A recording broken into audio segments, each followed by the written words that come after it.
Welcome to the podcast adaptation of Framing Death, an independent study by Matt Cotner. This is an NBC News special report. Hold it. Bin Laden is dead. Bin Laden is dead. We have caught and compromised to a permanent end Osama bin Laden. Death is about as absolute as it gets. Instead of exploring why our society has such a fascination with death, I thought it would be more compelling to examine how we situate it in our day-to-day lives instead. The way in which death is framed for society by pop culture reveals unsettling aspects of modern life. By looking at two very unconventional narratives as equal aspects in a normal life, I've come across a reading of society that I do not believe could have been reached any other way. For my IS, I've chosen 2011's Fast Five and various aspects of the American killing of Osama bin Laden as my gateway texts because of their near simultaneous releases into the cultural ether. Reading them together in spite of their inherent differences acts to create a narrative of a single, monumental weekend of American history, as well as the significant aftermath of the events. When considering such obviously different texts, it's difficult to see how they line up with each other. But when considering the strangely parallel responses each event received, links do appear in unexpected and unsettling ways. Knowing exactly where to start to explain all of this is kind of difficult, so I'm just going to take you to where I was and what I saw the night we got bin Laden. This is my friend Dan. He's playing the piano because none of us knew what else there was to do, and President Obama made that announcement. Good evening. Tonight, I can report to the American people and to the world. The United States has conducted an operation that killed Osama bin Laden, the leader of Al-Qaeda. He assured us that justice had been served, but not much else. To bring those who committed this vicious attack to justice, and authorized an operation to get Osama bin Laden and bring him to justice, with their pursuit of justice. And on nights like this one, we can say to those families who have lost loved ones to Al-Qaeda's terror, justice has been done.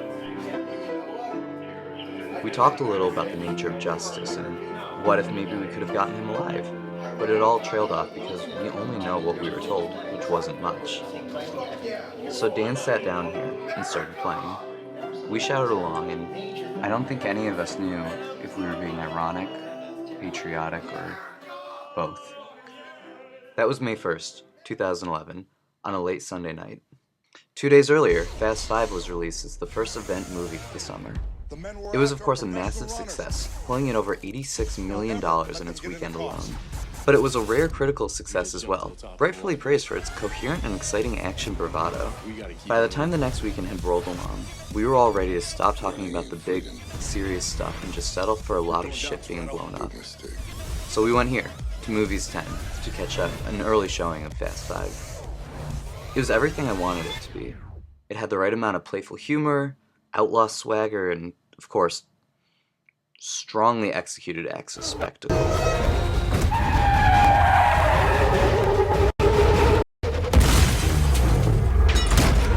best part was that in this specific PG-13 universe, the heroes, Vin Diesel and Paul Walker, were able to accomplish all of this without even harming innocence. Identity of the man they believe to have orchestrated the shocking escape that amazingly resulted in no fatalities this afternoon.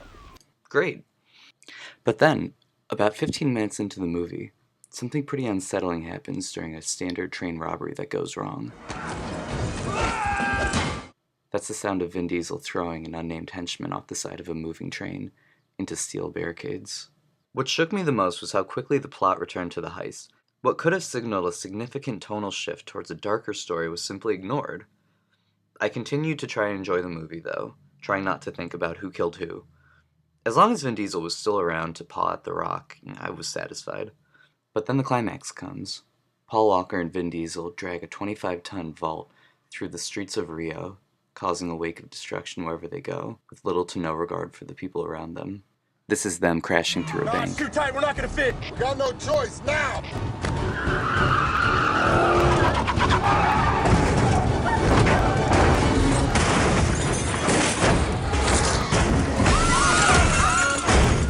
Although you heard their yells, you don't actually see the vault hitting anybody, but the major metropolitan area is leveled, and citizens are terrified. It didn't leave the right impression when the chase ended with a complete lack of acknowledgement of the destruction and decimation they caused, and instead focused on the swanky codas for each of the heroes and what they did with their loot.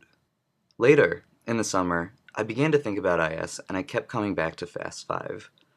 I became fixated on the idea of counting each casualty at the hands of our heroes as a way to demonstrate how a hero's violent actions are framed as justifiable for the audience, and explore the role the audience plays in deciding who is righteous and good. I put together this clip of every death in the movie, but found that counting wasn't as easy as I thought it would be, let alone possible.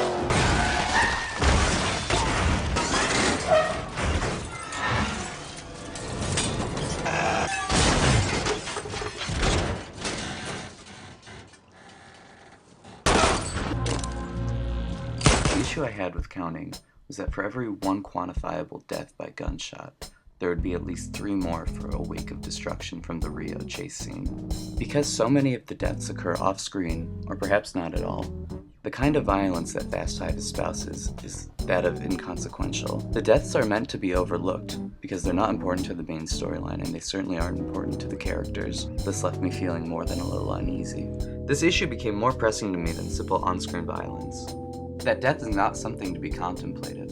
This is present in basically every action movie ever. But instead of looking to other movies for examples I knew I would find, I thought back to the day Bin Laden died, and realized it was the same feeling. I don't know what I was supposed to think about not being supposed to care about these insignificant deaths.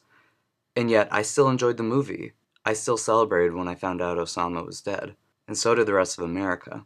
People from around the nation turned out to voice their support. Parades marched past my window. Ground Zero, Times Square, the White House, almost everywhere. Despite knowing none of the details of Bin Laden's death, we found it fit to celebrate. That was what President Obama encouraged us to do. Though not in the form of rampant chaos, of course, but this was the only narrative that he felt was important enough to communicate to the American people. And we went for it, we loved it.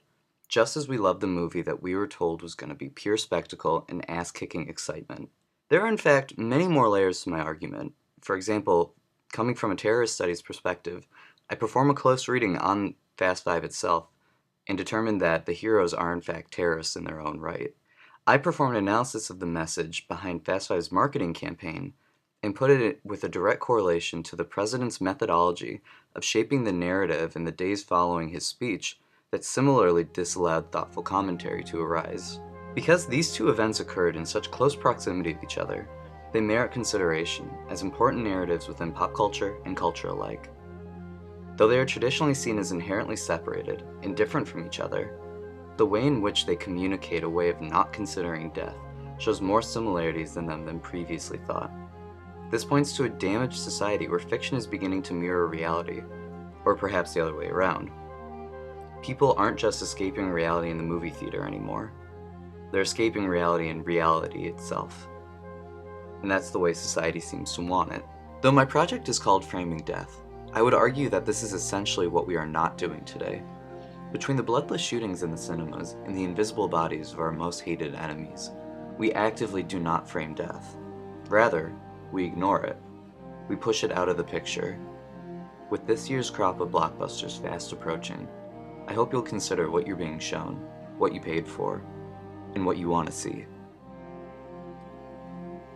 The music featured today in order of appearance was Power of Persuasion by 10tricks Point Never, Golden Boy by Thundercat, and Closing by Philip Glass.